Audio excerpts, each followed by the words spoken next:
What's going on, everybody? Wanted to do a quick video. As everyone knows, I'm a Fuji user, so I'm always in tune to what Fuji is doing and what announcements have come out.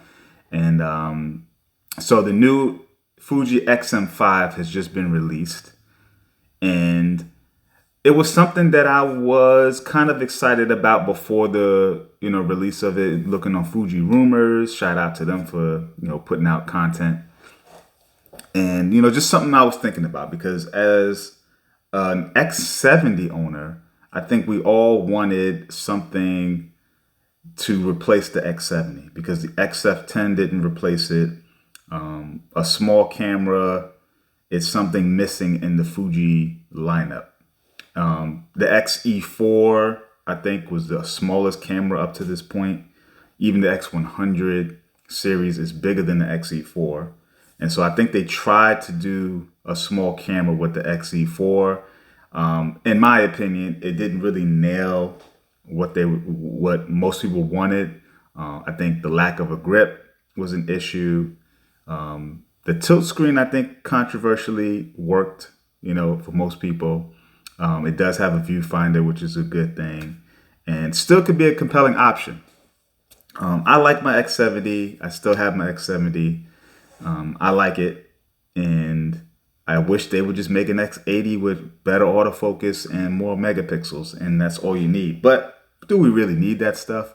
No, we don't. We don't need, especially if you're photography centric like I am, you don't need more. I think video is more technology based than photography is. I think photography doesn't age, right? It's a little bit more timeless, whereas video is more about the time. There was a time where 720p was considered HD, and now we're into 6.2K and 8K, and that's the new norm.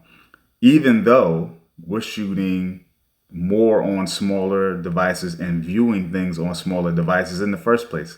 So it's kind of a conundrum, right? We want bigger and better and more, but yet we want more compactness at the same time. So that's where something like the Fuji X-M5 kind of fits in this equation, right? For most people, it is a extremely small camera based on what I've seen online.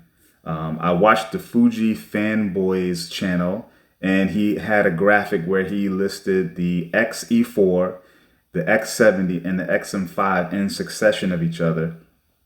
And the X-M5 was closer in size to the X70 than it was the XE4.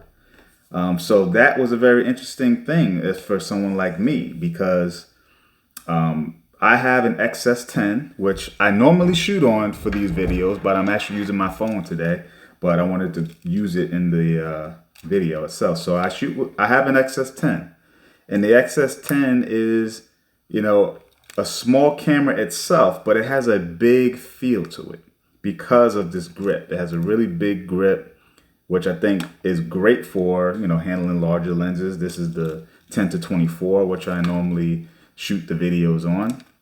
And then I have the Super Zoom 18-300. So I have this set up to do some landscape stuff, which I don't know when I'm going to do it, but I got some ND filters on both of these lenses.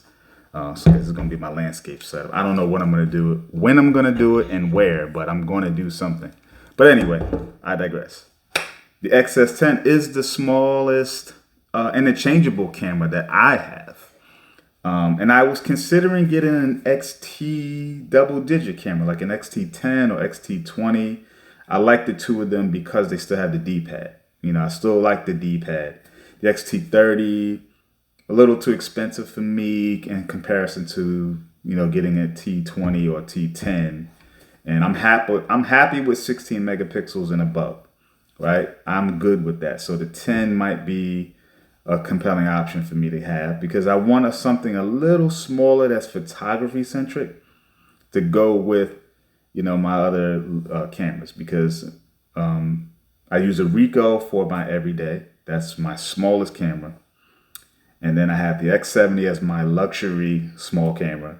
And then I have my interchangeables, X-S10, X Pro 2, X-T2.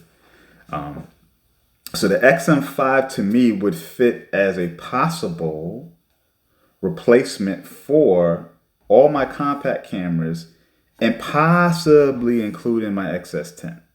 Because what would happen is I can use it as an everyday camera with my 27 millimeter lens and 18 f2 lens.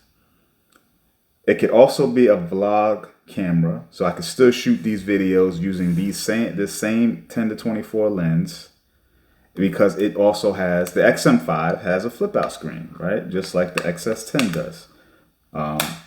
So only thing would be missing is the viewfinder, right? Which, if I'm happily using a Ricoh GR and an X70, I could essentially use that camera as my daily carry and my vlog camera. So it would kind of replace all three. Now here's the conundrum. Not that I'm deciding to get it or not get it, but here's the conundrum. It's not as small as the Ricoh or the X70 once you put a lens on it. So now the thickness becomes a little bit bigger. Would that bother me though? That's the question. Would it bother me? Would that be something that bothers me? I really like the Ricoh because it is the truly pocketable camera. It's stealth, and it really is the everyday carry camera, like the ultimate everyday carry camera. You can't beat what it does. It is super small. It's super compact. I have the Ricoh GR original 2013 16 megapixel, but any of the GRs are all pocketable and easy to carry, and going to be smaller than anything else you're going to get, right? So if I was to keep that, right, then I would replace the X70 and the X-S10 with the XM5. So I'm going to end it here.